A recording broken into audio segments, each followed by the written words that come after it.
What's going on, Bears fans? Welcome to another episode of Chicago Bears Central. This is one of your hosts, Haize. I'm holding it down solo today. No Bobby, no C-Dub. Make sure you guys can go and support them as well over on the Cognac Boys. Today, we're going to be talking about the Bears losing Dakota Dozier to injury. He's going on the injury reserve. They also made another signing. We'll also be getting into, while as much as we would like to see it happen, the Chicago Bears are not going to be trading for a big-time wide receiver this season. We'll get into all that and more in today's Chicago Bears Central. You are now tuned in to Chicago Bears Central, your number one place for all Chicago Bears news and content. So first up, unfortunately, we do not have positive news as the Chicago Bears have placed Dakota Dozier on the season-ending injury reserve. They also signed defensive back Jayson Stanley. And so as it stands right now, Patrick Finley reported that, and this is from the Chicago Sun-Times, that he suffered a left knee injury, which caused him to be placed on IR. He had been rotating with Sam Mustipher at that guard position, but seems like now that it's going to be rookie Zach Thomas, who's probably going to step in there and maybe get one of those starting positions, but definitely pick up more time and more sacks. Like this sucks to have a hit to the offensive line. We were still trying to really figure out how that offensive line was going to shake out, but we're going to have one less option there now with Dakota Dozier now not being an option. But seems like the Bears coaching staff is really high on these rookie offensive linemen that they drafted, so it could have been that was in the plans anyway. Now, he's more than likely done for the season, Dakota is. If he does get knee surgery and it gets to that point, it all but locks it in that he's done. But with that open roster spot, the Chicago Bears decided to sign Jayson Stanley. Now, this is a former Georgia Bulldog.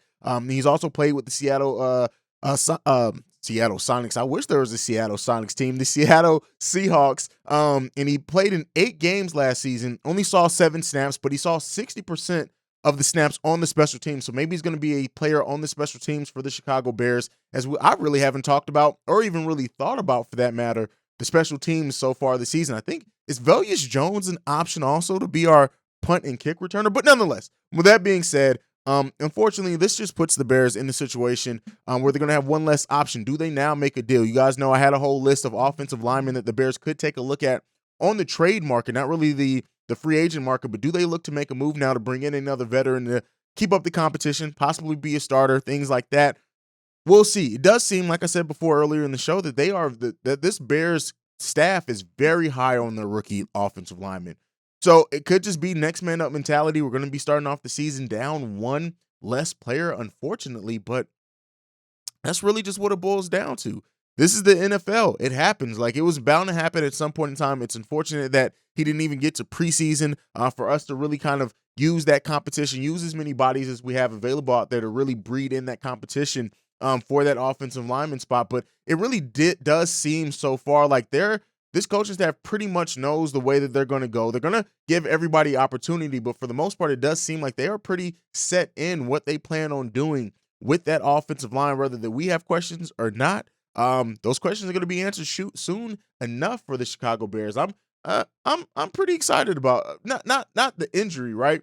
But the fact that now we're going to have to bet on a rookie. The fact that, it all but lines up that there are going to be several rookies in this starting lineup when it comes to the Chicago Bears and the offensive line. There are going to be a lot of rookies in there, but we're going to get a chance to really take a look at everyone and see what we have going on there. But let's move on. This is a daily episode. You guys know we'll probably break it down a little bit more in depth, talk about who we see starting the next time we all get together, which is going to be Wednesday's daily episode, is when all 3 of us will be together again.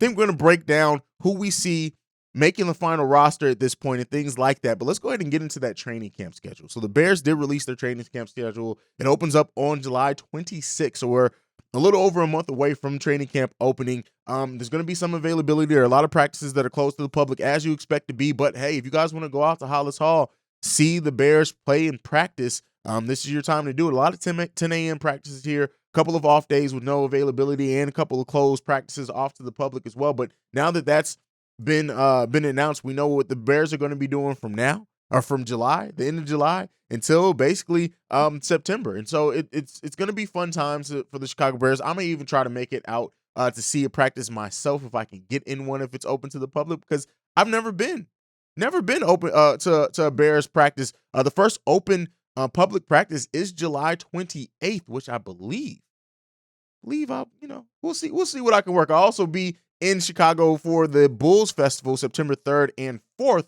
So if there's practices around that weekend, I may also pop in. Let's see. Let's take a look.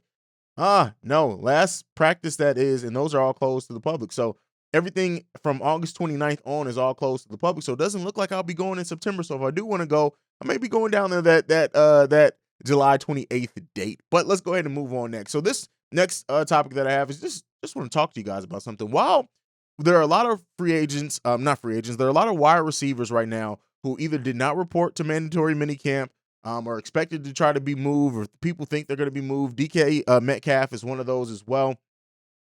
And I want to talk about, listen, I had the video also. I would like to see them try to go after and go one. It makes sense. We have a hole at wide receiver, a pretty big one that we think, well, we'll see how it works out. But, a lot of Bears fans are talking about who can we get? Can it be DK Metcalf? Is it going to be TJ McLaurin? Is what's going to happen with that? Well, it really does seem like DK Metcalf is going to get his deal. It really does seem like the Seahawks are going to try to work something out with him. If they do not, I doubt the Bears are going to be able to make something. And why? Why are the Bears not really aiming to bring in some of these wide receivers, or at least to go after them? And it really just comes down to one thing.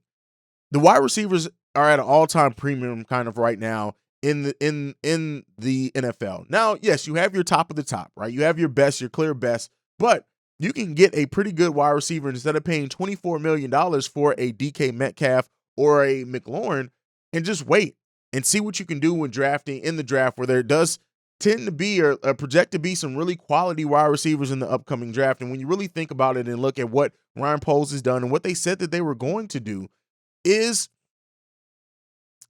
really be mindful of how they spend money. They're going to try to build the best team, but do it in a way where they are using their money at a premium, right? So where they're spending money in positions where they need to, but considering that the Bears are going to have a high draft pick, and we'll see what happens with Robert Quinn and maybe even get some additional draft picks. But when you look at like a Jackson Njigba, a Kayshon Boutte, a Jordan Addison, all coming in who would be good complements next to Darnell Mooney and possibly Byron Pringle, and we'll see what happens with Velus Jones. Because of that, and because, yes, we have $100 million in salary cap, but we are going to be at a depth. We're going to have a lot of open spots. That $100 million is going to have to be spread pretty far.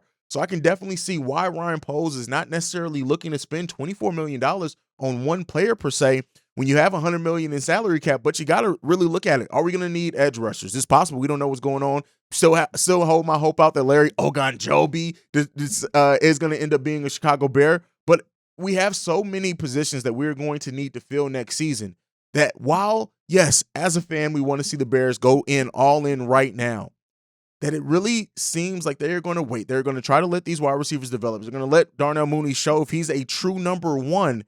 And then they're going to go out and try to complement what they already have here and reasonable because of what they have. So, that's where I sit on it. Let me know down below. Are you guys kind of disappointed there's not more action, like legitimacy, and that the Bears are probably not going to be adding a big market, a big money, I should say, wide receiver to this team this season? Let me know what you guys think about everything down below. Thank you for joining us today on Chicago Bears Central. Make sure you're following the pod at Chi Bears Central. You can send us any feedback, questions, comments, concerns, ChicagoBearsCentral@gmail.com. And lastly, if you want to leave us a text and or voicemail for the podcast, you can do so at 773-270-2799. This has been Chicago Bears Central Daily.